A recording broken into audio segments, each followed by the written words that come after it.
Our next question, Jim, sent to CornyDriveThru@gmail.com from Al in Denton, Texas. Overall, which wrestling style ruined the business more? Shawn Michaels' high-flying style or Mick Foley's hardcore style? Mick spawned all of the awful outlaw mud shows, but Shawn is the reason the Little Bucks even exist and why thigh slapping is so prevalent. Oh,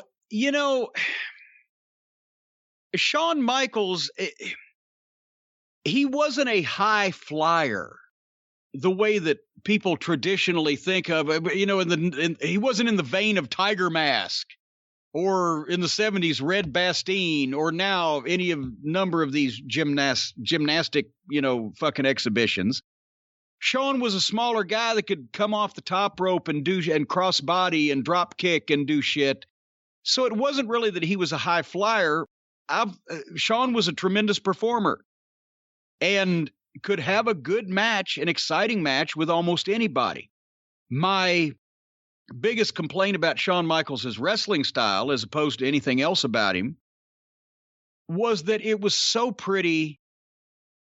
It was like, it was too precise and it was too effortless almost. When he would do the upside down bump in the turnbuckle, it didn't look like somebody like a Ray Stevens or even like a Flair or like some of the other guys that have really done the upside. Terry Gordy, when he was young before his knees fucking went, could do a goddamn upside down at 280. You couldn't believe. It looked with those guys like they were being thrown upside down into something and bouncing out. With Michaels, it was the pretty up and over and then back down, and he'd even land on his feet and then turn around for more abuse. So that's the only criticism I have about Michaels' work, is that sometimes it looked so effortless that it just looked too fluid. Some people said that about Ricky Steamboat's selling, and I didn't see that because Steamboat's body language and selling wasn't too pretty. It conveyed pain or blues or agony or whatever. But I thought Shawn was a little pretty. With Cactus, he does have to bear some of the responsibility just because of the people that wanted to imitate what he was doing without understanding that he was still an incredibly talented guy that mentally got wrestling and could do a promo and had a personality, and it wasn't just a stunt show. That's the way he got noticed, because he had to get noticed in a very constricted time for the wrestling business where there weren't a lot of spots going around. But that's what a lot of these, goofy, the chimpanzees that just want to imitate shit without having any knowledge of it. All they saw was the bumps. But he's got to bear some responsibility. After I saw somebody that wrote quite a persuasive argument for that here recently with all the talk of all the death matches and shit. Well, Mick Foley and Terry Funk were right there. I can see what they were thinking at the time, and then I can look back on it and say they shouldn't have fucking done it.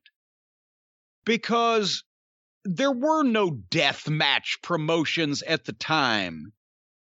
Terry Funk's been in Texas death matches, which is as far from death matches that they call them now as I am from a fucking NASA astronaut.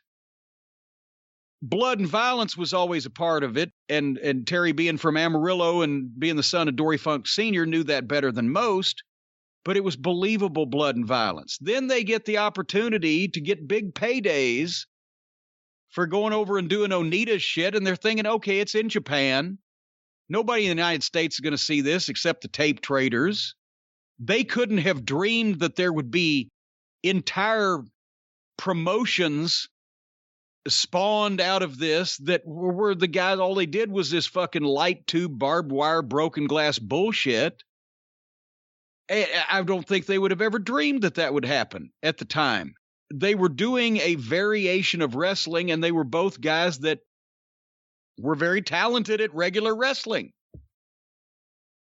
And so it's like me. I had a simple little idea for my Christmas show because I've got a baby face, a heel, and one that I'm fixing to switch from fucking baby face to heel.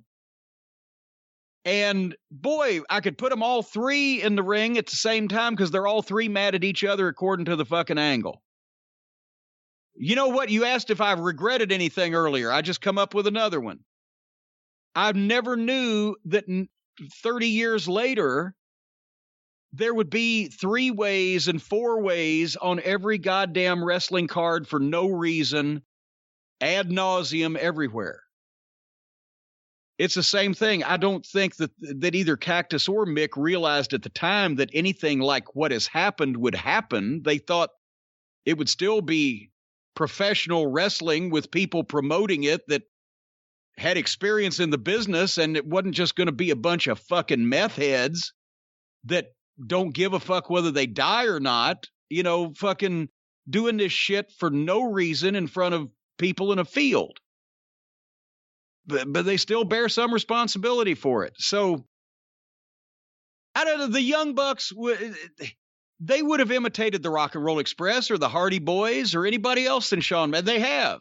Than anybody else than Shawn Michaels. That, I don't think, was as big a deal as what has become of this garbage deathmatch wrestling stuff. And to justify it, everybody always wants to point to, well, Terry Funk did it or Mick Foley did it. And they're probably about as fucking thrilled right now about that as I am about the fucking triple threat match.